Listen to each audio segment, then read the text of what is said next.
I have no words. For those of you who don't know, I'm actually in Miami, so this was the first time I got to watch ANTM, British Invasion, by the way. This is Annaliese, just in case you didn't know. This is the first time that I got to watch it on a TV, and I'm like extra hypered out. First of all, I just came from an event at the Fontainebleau, very fancy hotel. Anyways, and I literally rushed back to make sure I catch this episode because it is that juicy. Like, my heart is beating. I'm gonna try and not make this a 25-minute, 30-minute video. I just kind of want to get to the point. Wasn't it traumatic? I'm traumatized. My heart is beating and I'm a bit like, I told you it was going to be juicy. I think I missed the beginning, so I don't actually know exactly what started at the very, very start.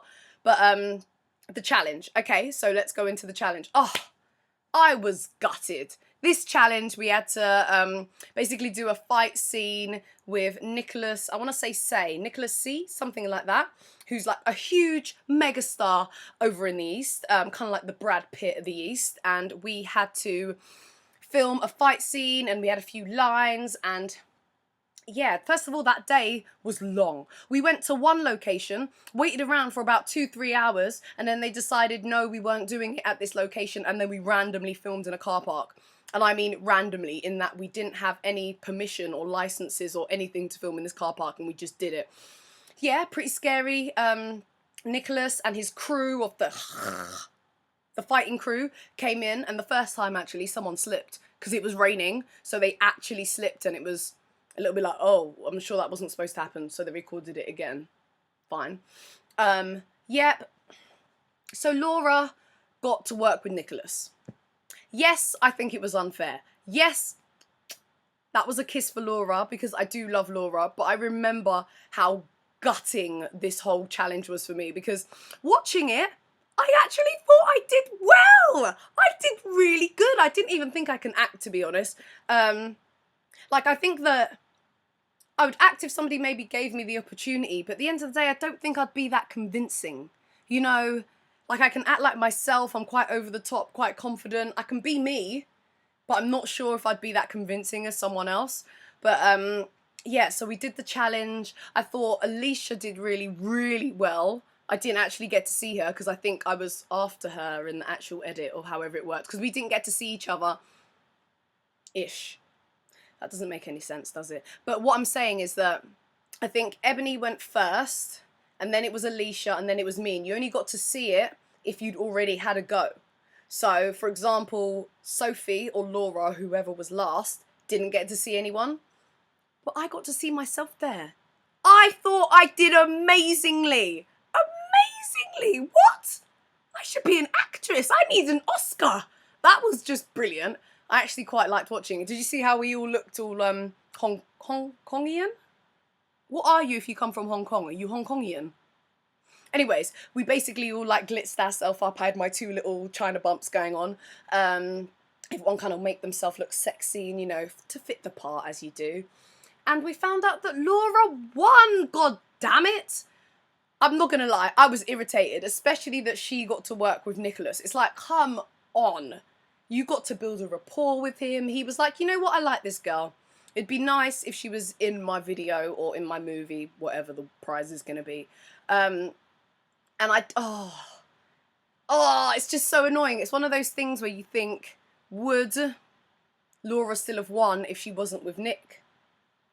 I don't know. It's one of those one of those questions that we're never gonna get answered, and it just you just gotta breathe and get over it. It's okay, people. It was a while ago. I'm over it now. Yes, it kind of hurt watching it on TV, but it's fine. I'm over it. I'm over it. But yeah, and then that was when the claws came out. Everyone got bitchy after that. Everyone was irritated, and the whole Laura sleeping her way to the top thing.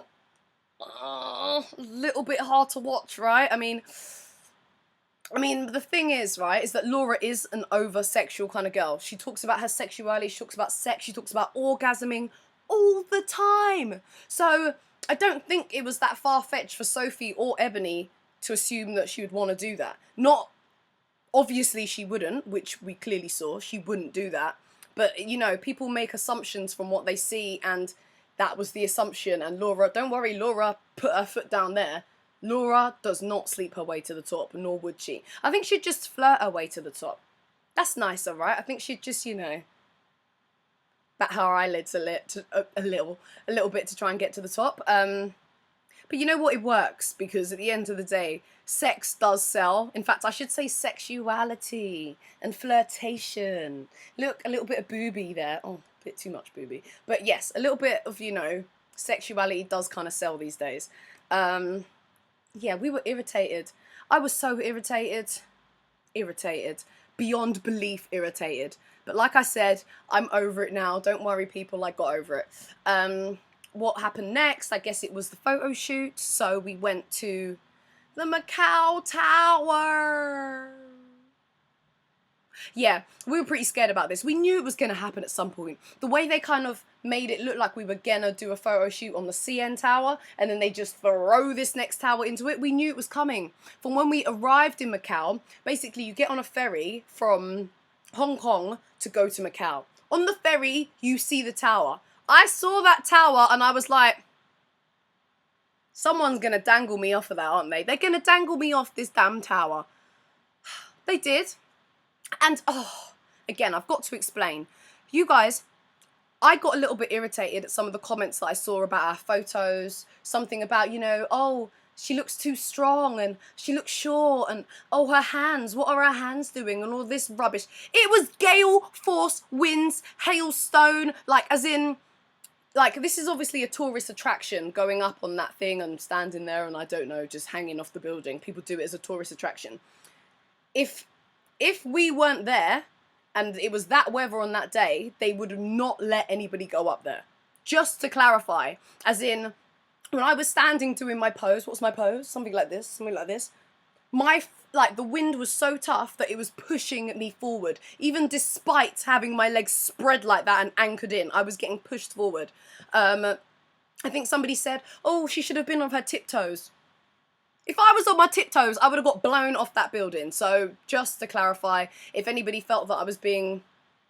I did make a few comments on my Facebook photo, I'm not going to lie. People made some comments and I was a little bit like, you don't say anything, and it annoyed me slightly just because you guys don't know exactly what we went through. And yes, I don't think it looked that bad on TV, but when I mean, it was terrifying. I did pretty well though. I think the whole concept was about being, you know...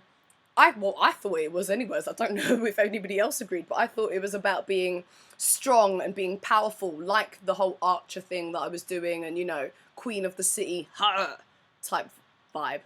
So I think I went for it, and I think I did pretty well. It was obviously really traumatizing for, like, Sophie and Alicia. I mean, it was scary, I'm not gonna lie.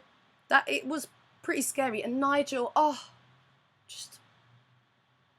love heart for Nigel, because Nigel was so lovely on that shoot. Like, he was just comforting and made us feel all really nice and calm. Well, as calm as you can be when you're on top of a, what was it, 724 feet or meters or something like that in the air with gale force winds and hailstone hitting you on your back. Yeah, it hurt.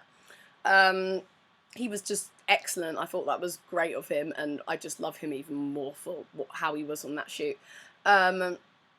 Yeah, Laura did really well because she wasn't terrified. She was all up by the edge and just swinging around and having fun, and I think Laura was the only one who wasn't scared. I was kind of in the middle. I think I was in the middle with Ebony, where we had Sophie and Alicia were the scaredest, and then we had me and Ebony in the middle, and then Laura, who just was at home, comfortable, lying around, just rolling around. Yeah, I wasn't that comfortable, not at all. But, yeah, went pretty well. Then, oh, elimination. Elimination. That scary, terrifying thing. I think I got the most Twitter interaction things about the fact that Kelly had nothing bad to say about my photo. Kelly had nothing bad to say about my photo. I thought that was pretty amazing. To be honest, I was pretty proud of my photo. Yeah, so I had a bit of a nostril thingy going on. But it's probably the wind. The gale force winds were going up my nose that was creating this kind of... Yeah, that makes better. That kind of thing going on. But I think we worked it. Sophie's face did look amazing, but I didn't think her body was that great. And I love Sophie, may I add. Sophie is one of my closest friends, actually, in the show. I speak to her, go out all the time, etc., etc. Alicia, yeah, not her best photo, but I didn't think it was that horrific. I wasn't a big fan of Ebony's photo, nor were the judges either, were they? Whoopsie.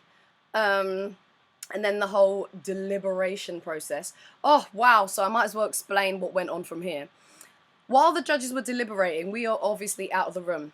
And Alicia, it was so sad to watch. Alicia basically was like, if I'm in the bottom two and Tyra saves me, I'm going home. So we all knew that that was the case. If she was in the bottom two and Tyra saved her, she said she was going home.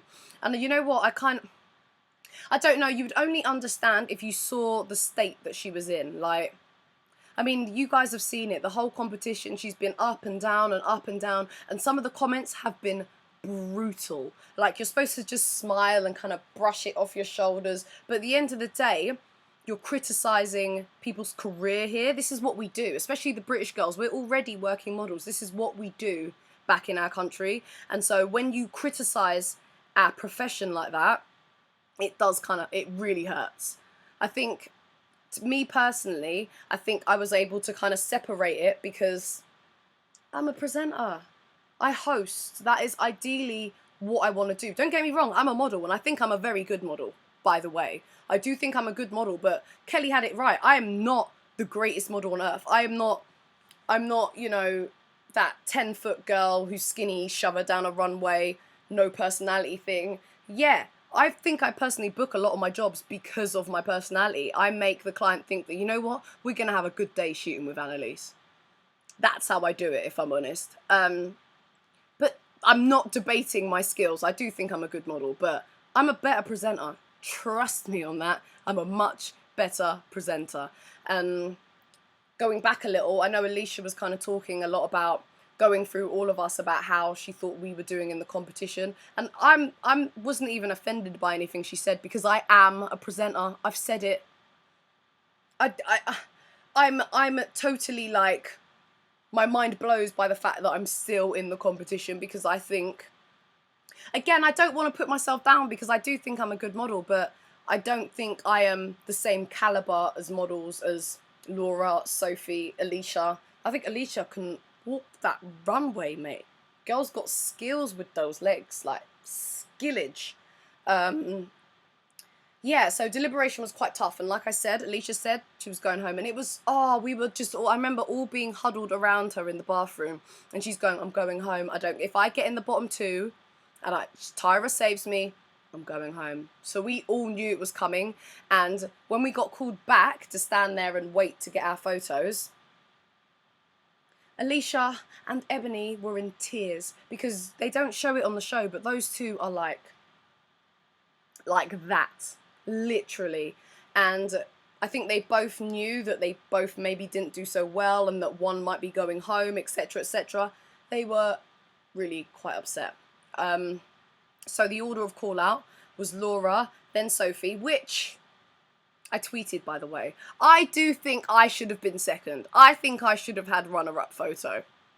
But hey, it's done now. What's a girl gonna do? I'm still in the competition. I can't really complain. But I do think I should have been second, as much as I love Sophie. Yeah, I should have been second. Come on! Did you not see me up there? I should have been second. But anyways, then it was, because Laura and Sophie got called, it was me standing there with Alicia crying on my left. I think she was on my left. She might have been on my right. I don't remember. And then we had Ebony, who was definitely on my right, because American, you know, she's over on my right. That looks like left. Yeah, videos, they kind of confuse things a little. But both crying next to me. And I was a little bit like, this seems really depressing. Like, I hope I get called. Anyways, I got called and it was those two in the bottom two, and we just knew it was going to be dramatic from there, mate. Like, it would have been less dramatic or traumatic, should I say, if Alicia was eliminated, because then Ebony would have stayed.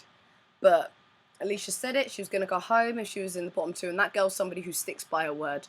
There's a lot of people throughout the competition who was like, I'm going home if this, that, and the other, and it never really happened. Alicia, she's going to stand by her word and everything she means, and so she went. along with Ebony. It was a little bit like, there's only 3! There's 3 of us! I just looked to my right and my left and I was a little bit like, ugh, feeling very, very ever so lonely here. And then, did anybody notice the last shot as well? How lonely, how empty does that shot look with only 3 people standing there? And there I am with my big fro up in the middle. Like, yeah. So she went home. They both went home. Yeah. I don't even really know what to say about that, but I told you it was going to be juicy. It was a very, very juicy episode. I'm trying to think about what happened that you didn't see. Well, I told you about Alicia in that bit, how that day with, the day that we shot the challenge was long. It's so weird actually watching the show because the amount that you guys miss is just ridiculous. But I don't think anything that juicy happened in the bits that you missed. It was more just waiting around. Obviously, there's more waiting around when you're in a foreign country because production are in a foreign territory. They don't know how to do things, etc. So it was a harsh one. It was harsh. There's only 3 of us left. Next episode, not really looking forward to it. Not looking forward to it just because I remember that damn bottle. But at the same time, I say I'm not looking forward to it, but I actually really loved going on the castings. That was fun. That was fun. Casting in Hong Kong. How many girls can say they've done that? Me. So until next week, guys, I'll be back with another blog. Hope you enjoyed this one. It's in a foreign territory. Yeah, I don't recognise the room very much, but yes. See ya.